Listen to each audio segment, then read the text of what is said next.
സംസ്ഥാനത്തെ ജയിലുകളിൽ മനുഷ്യാവകാശം ഉറപ്പുവരുത്തണമെന്ന് മുഖ്യമന്ത്രി പിണറായി വിജയൻ. ആരോഗ്യകരമായ ആശയവിനിമയവും വേദികളും തടവുകാർക്ക് ലഭ്യമാക്കണം. ചെറിയ കുറവുമായി പോയി വലിയ കുറ്റവാളികളായി മാറരുതെന്നും കൊളോണിയൽ കാലത്ത് ചിന്താഗതിയായ ജയിലുകൾ സർക്കാരിൻ്റെ മർദ്ദനോപാധികൾ എന്ന രീതി മാറണമെന്നും മുഖ്യമന്ത്രി പറഞ്ഞു. സംസ്ഥാനത്ത് രൂപീകരിച്ച അഡ്വൈസറി ബോർഡിൻ്റെ പ്രഥമ യോഗം ഉദ്ഘാടനം ചെയ്ത് സംസാരിക്കുകയായിരുന്നു മുഖ്യമന്ത്രി. ഒരു ആരോഗ്യകരമായ സംവേദന രീതി ജയിലിൽ ഉറപ്പാക്കണം.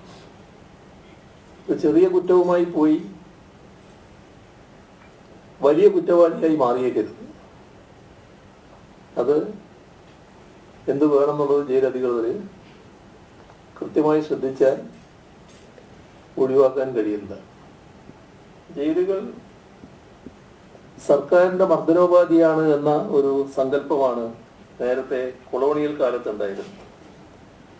അതൊഴിവാക്കി സാമൂഹ്യ രോഗാവസ്ഥക്കുള്ള ചികിത്സാ കേന്ദ്രങ്ങളാണെന്ന ആധുനിക വീക്ഷണം നടപ്പാക്കാൻ കൂട്ടായി നമുക്ക് പരിശ്രമിക്കാം.